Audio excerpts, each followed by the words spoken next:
BNR gold and diamonds తరుగు తక్కువ బంగారం ఎక్కువ ఇప్పుడు మన వైజాగ్లో.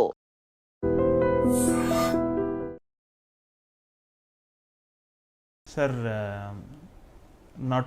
నటునిగా మీది 5 దశాబ్దాల ప్రతిహత వెళ్ళిపోతాం. ప్రొడ్యూసర్గా కూడా మీరు గొప్ప సక్సెస్ పొందారు. కడప రెడ్డి నేను ఎందుకు తీశానంటే సినిమాలు అంటే ఒక 10 ఫ్యామిలీలు బతుకుతాయి మన కింద అని చెప్పి ఎలా వచ్చింది ఆలోచన? ముందు ప్రొడ్యూస్ చేయాలని ఎందుకు అనుకో? నేను పడే కష్టాలు చూశానండి. నేను పడే కష్టాలు చూసి అసలు మనం కూడా ఒక సినిమా తీస్తే ఒక 10 ఫ్యామిలీలు బతుకుతారు కదా. ఏ ఇయర్లో సార్ ఇది? ఏ ఇయర్ అంటే కడప రెడ్డమ్మ 92 90 ఆ రేంజ్లో అండి. శారద గారు మెయిన్ రోల్ కడప రెడ్డమ్మ. అంటే అసలు ముందు ఎందుకు మొదలెట్టామంటే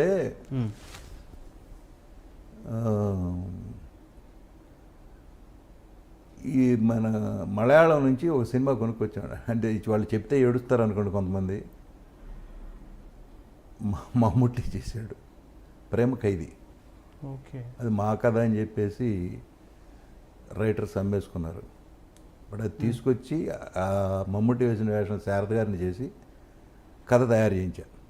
సినిమా ఎందుకు తీద్దామని ఆలోచిందంటే ఆ మేకప్ మెన్లు, కాస్ట్యూమర్స్ వాళ్ళంతా తీయండి సార్ ఓ సినిమా మేమంతా బతుకుతామని అంటే దానికోసం ఆయన మొదలెట్టాడు.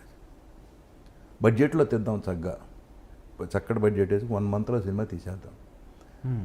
బిజినెస్ అయితే అవుతుంది, లేకపోతే రిలీజ్ చేద్దాం. పెద్ద అందులో అప్పుడెంత అండి, 3 లక్షలు 4 లక్షల్లో కాపీ వచ్చేది ఫస్ట్ కాపీ. దానికోసం ఆయన ప్రేమ ఖైదీ తీసుకుంటే ఆ ప్రేమ ఖైదీ ఆ రైటర్స్ వేరే వాళ్ళకి అమ్ముకున్నారు. అమ్ముకుని నాకు కడప రెడ్డమ్మ కథ ఇచ్చారు. సరే కడప రెడ్డమ్మ తీసా. కడప రెడ్డమ్మ తీస్తూ ఉండగా అప్పుడు భరద్వాజ డైరెక్టర్ని చేశాం. కడప రెడ్డమ్మ జరుగుతూ ఉండగానే జగన్నాటకం మొదలెట్టాం. ఈ సినిమా సగం 3 వంతుల ఏదలకి. భరద్వాజకి కోపం వచ్చింది. నేనుండగా నువ్వు 2వ సినిమా ఇంకోళ్ళకి ఇస్తావా నాకు ఇవ్వకుండానని అతనికి కోపం. సరే ఇంటర్నల్ పాలిటిక్స్ చాలా ఉన్నాయి, అన్నీ చెప్తే బాగాది వాళ్ళ. సరే వెంటనే మోహన్ గాంధీతో జగన్నాటకం మొదలెట్టాం.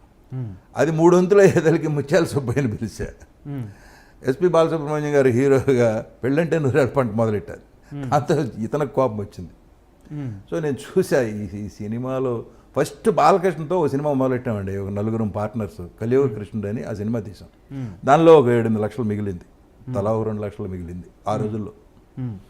అక్కడి నుంచి ఒక 10 ఫ్యామిలీలు బతుకుతాయి కదా మనం సినిమా తీస్తే అనేది పడిపోయింది మైండ్లో. దానికోసమని సినిమాలు మొదలెడితే ఈ డైరెక్టర్లతో బాధపడలేక మనం సినిమాలు తీయకూడదురా అని చెప్పి మానేసా. ఇండస్ట్రీ మంచి ప్రొడ్యూసర్ని పోగొట్టుకున్నా. నేనేం చేయను, ఇది తీస్తే ఇది మొదలెడితే ఆడికి కోపం, అది మొదలెడితే ఈడికి కోపం. ఓకే, అందుకు ప్రొడ్యూసర్ అయ్యానండి. లేకపోతే ప్రొడ్యూసర్ని అవ్వాలన్నంత అవసరం లేదు. సరే అప్పుడుకి అవసరం, పిల్లలు పెద్దాళ్ళు అవ్వలేదు, చదువుకుంటున్నారు, డబ్బులు కూడా అవసరం, ఏమైనా వస్తే వస్తాయి.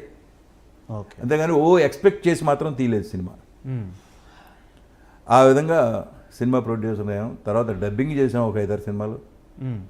డబ్బింగ్ చేసి ఎవరో ఫ్రెండ్స్ ఏంటంటే మమ్మల్ని పట్టించుకోవట్లేదంటే వాళ్ళ పేరుని డబ్బింగ్ చేసి వచ్చిన డబ్బులు వాళ్ళకి ఇచ్చాం.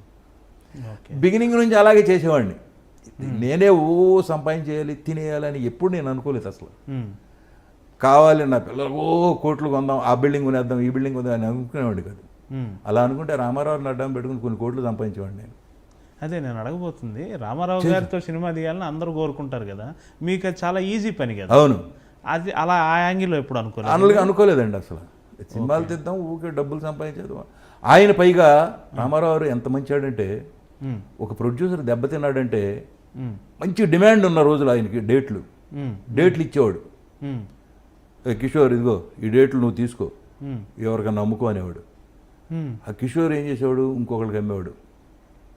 అలా వచ్చినాయి ఈ కొండవీటి సింహం, ఈ సినిమాలు అన్నీ అలా వచ్చినాయి. వేరే వాళ్ళ డేట్లు వాళ్ళకి 2 లక్షలకో 3 లక్షలకో ప్రాఫిట్కి వాళ్ళు అమ్మేసుకునేవాళ్ళు ఇంకొకళ్ళకి.